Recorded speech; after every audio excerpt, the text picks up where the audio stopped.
ప్రభునందు మాకు అత్యంత ప్రియులైన దేవుని ప్రజలందరికీ గనుడును రక్షకుడును మన ప్రభు అయిన యేసుక్రీస్తు నామం పేరిట శుభాలు ప్రకటిస్తున్నాను. I bring greetings in the name of Jesus. మీరంతా భద్రంగా క్షేమంగా ఉన్నారు కదా? దేవుని వాక్యం ద్వారా మీరందరూ దేవుని పొందుతున్నారు కదా? బైబిల్ గ్రంథం ప్రతిరోజు చదవడం వలన, దేవుని సన్నిధిలో మనం ప్రతిరోజు ప్రార్థించడం వలన, దేవుని వైపు మనం చూడడం వలన విశేషమైన దేవుని దీవెనలు మనం పొందుకుంటూ ఉంటాం. అపోస్తలుడైన పౌలు ఆయా సందర్భాల్లో ఆధ్యాత్మిక దీవెనల గురించి రాసుకుంటూ వచ్చాడు. మనందరూ కూడా దేవుని ద్వారా ఏర్పరచబడిన వారమని, విమోచింపబడ్డామని, పరిశుద్ధాత్మ ద్వారా ముద్రించబడ్డామన్న సత్యం మనం ఎప్పుడూ మర్చిపోకూడదు. ఆధ్యాత్మిక దీవెనలతో మనం నింపబడినప్పుడు అన్ని విషయాల్లో కూడా దేవుడు మనల్ని దీవించడానికి ఆయన ఇష్టపడుతున్నాడు. ప్రతిరోజు ఒక వాగ్దానాన్ని బైబిల్లో మనం ధ్యానం చేస్తున్నాము. అలా చేయడం వల్ల దేవుని దగ్గరగా మనం రాగలుగుతున్నాము. దేవుని ప్రేమను ఇంకా సంపూర్ణంగా మనం అర్థం చేసుకోగలుగుతున్నాం. దేవుని వాగ్దానాలన్నీ కూడా క్రీస్తు ప్రభునందు అవును అన్నట్టుగానే ఉన్నాయని లేఖనాలు ధృవీకరిస్తున్నాయి. ఈరోజు వాగ్దానం కోసం కనిపెడుతున్నారు కదా? కీర్తనల గ్రంథం 35వ కీర్తన 10వ వచనం చదువుకుందాం. Psalm 35 and verse 10. అప్పుడు యెహోవా, నీ వంటి వాడు ఎవడు? మించిన బలము గల వారి చేతి నుండి దీనులను, దోచుకొని వారి చేతి నుండి దీనులను, దరిద్రులను విడిపించువాడవు నీవే అని నా ఎముకలన్నీ చెప్పుకొనును. ఎంత చక్కని మాట! యెహోవా నీ వంటి వారు ఎవరు? There is none like our God. ప్రపంచ చరిత్రలో, ఎస్పెషల్లీ క్రిస్టియన్ వరల్డ్లో, క్రైస్తవ ప్రపంచ చరిత్రలో ఈ మాటను బేస్ చేసుకుని ఎన్నో పాటలు మనం పాడుతూనే ఉన్నాం. క్రైస్తవ ప్రపంచంలో చూస్తూనే ఉన్నాం. నీ వంటి వారు ఎవరు నాయన? నీకు సాటి అయిన వారు ఒక్కరు కూడా లేరు. దేవుని ఔన్నత్యం అదే. దేవుడు ఎప్పుడు కూడా ఎవరు క్రిందో పనిచేసేవాడు కాదు. ఆయన అత్యున్నతమైన సింహాసనం మీద ఆసీనుడై ఉండు దేవుడు. ఆయనకు సమానులు కానీ, ఆయనకు మించిన వారు కానీ ప్రపంచంలో ఎవరు లేరు, ఉండరు కూడా. యెహోవా నీ వంటి వారు ఎవరు? దావీదు భక్తుడు ఇదే ఎక్స్ప్రెషన్ ఆయా సందర్భాల్లో ఇస్తూ ఉన్నాడు. దేవా నీ వంటి వారు ఎవరు లేరు నాయన. సమూయేలు తల్లి అయిన హన్నా కూడా దేవుని స్తుతిస్తూ ఇలా అంటుంది, ప్రభువా నీ వంటి వారు ఎవరు? పరిశుద్ధతలో నీ వంటి వారు ఎవరు అని ప్రశ్నించింది. నిజమే, దేవుడు పరిశుద్ధతలో ఆయన ఉన్నతమైన స్థితిలో ఉండేవాడు. ఆయన ఒక వ్యక్తిని మనం ఆరాధన చేస్తున్నామంటే, లేదా ఒక దేవుని ముందు తల ఉంచుతున్నామంటే ఆయన పరిశుద్ధుడా కాదా అని ప్రశ్నించుకోవాలి. దేవుని యొక్క ఔన్నత్యమైన లక్షణం పరిశుద్ధత. పరిశుద్ధతలో ఆయనకు సమానులు లేరు. క్షమించడంలో ఆయనకు సాటి అయిన వారు లేరు. మేలు చేయడంలో, వాగ్దానాలు నెరవేర్చడంలో ఆయనకు సాటి అయిన వారు మరొకరు లేరు. దేవా నీ వంటి వారు ఎవరు? ఎందుకు దేవుడు అలాంటి ఉన్నతమైన అనుభవాల చేత ఉన్నాడు అంటే, మించిన బలము గల వారి చేతిలో నుండి, దోచుకుని వారి చేతిలో నుండి దీనులను విడిపించువాడు నీవు. ప్రపంచంలో తమను తాము బలవంతులుగా చిత్రీకరించుకుని, మాకే చాలా బలం ఉంది, అండబలం ఉంది, కండబలం ఉంది, గుండె బలం ఉందని చెప్పి దీనులను దోచుకునే వాళ్ళు కొంతమంది ఉంటారట. అయితే దేవుడు దీనుల పక్షాన నిలబడేవాడని ఆయా సందర్భాల్లో బైబిల్లో స్పష్టంగా మనం చూస్తూనే ఉన్నాం. ప్రభువు అనేక సందర్భాల్లో తన యొక్క లక్షణాన్ని రుజువుపరుచుకున్నారు. దీనత్వం కలిగిన వారి పక్షంగా దేవుడు ఎప్పుడూ ఉంటాడు. ఆయన గర్విష్ఠుల పక్షంగా ఉంటాడని బైబిల్ చెప్పట్లేదు. దీనులుగా, వినమ్రతతో నింపబడిన పక్షంగా దేవుడు పనిచేస్తాడు.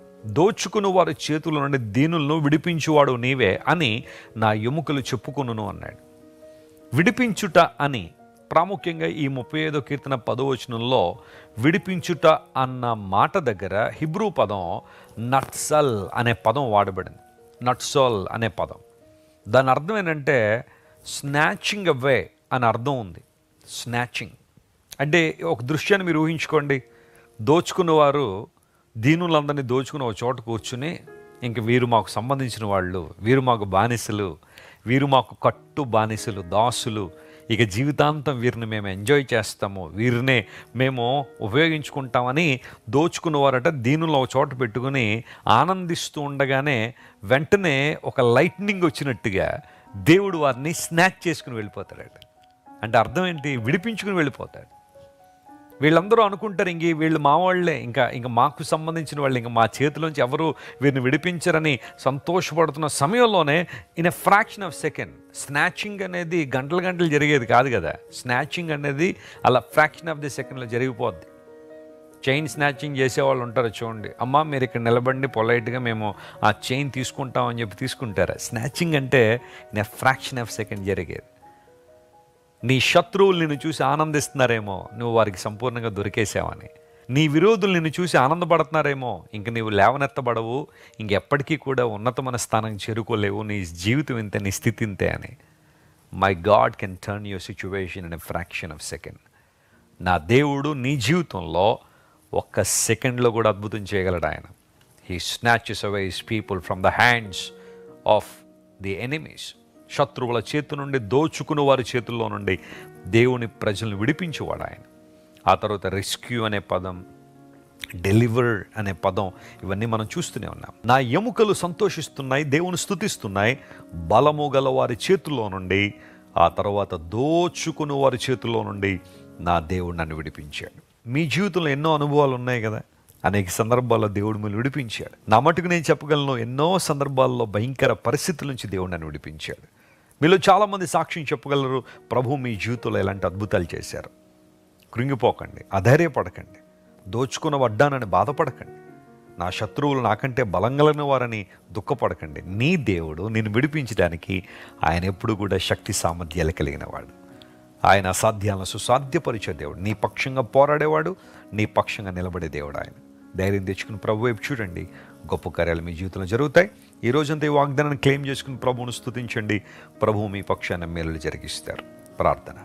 ప్రేమగల తండ్రి, మించిన బలము గల వారి చేతుల్లో నుండి, దోచుకుని వారి చేతుల్లో నుండి మమ్మల్ని విడిపించే దేవుడు నీవు గనుక నీకు స్తోత్రాలు. ఎన్నోసార్లు మమ్మల్ని విడిపించావు, ఇక ముందు కూడా నువ్వు సామర్థ్యం కలిగిన వాడు గనుక నీకు స్తోత్రాలు. మా ప్రియులు ఎంతమంది అయితే ఇంకనూ బాధల్లో, కష్టాల్లో, సమస్యల్లో, దుఃఖంలో, వేదనలో ఉన్నారో ప్రభు, ఎవరితో చెప్పుకోలేని బాధలో ఉన్నారో, శారీరక రుగ్మతల చేత బంధించబడి ఉన్నారో, యేసు నామములో వారికి విడుదల కలుగు చేయమని కోరుతున్నాను ప్రభు. మేలుతో వర్ణింపండి. ఈరోజే వారి జీవితంలో గొప్ప వెలుగును క్రొమ్మరించి అద్భుతం చేయమని కోరుకుంటూ, స్వస్థత లేని వారికి స్వస్థత ఇవ్వండి, విడుదల లేని వారికి విడుదల దయచేయండి, శాంతి సమాధానాలు లేని వారిని జ్ఞాపకం చేసుకోండి ప్రభువా. వారికి శాంతిని, సమాధానాన్ని క్రొమ్మరించండి. ఘనతయు, మహిమయు, ప్రభావము నీకు మాత్రమే ఎల్లప్పుడూ చెల్లునుగాకని ప్రకటిస్తూ, యేసుక్రీస్తు వారి మహోన్నతమైన నామం పేరిట అడిగి వేడుకొనిచున్నాం తండ్రి. Amen. Amen. God bless you dear friends. Have a wonderful day. మీరు ఇంతవరకు విన్న దైవ సందేశం మరియు దేవుని సేవకులు చేసిన ప్రార్థన మీకు ఆశీర్వాదకరముగా ఉన్నదని విశ్వసించుచున్నాము. ఈ సందేశాన్ని మీ స్నేహితులకు, బంధువులకు షేర్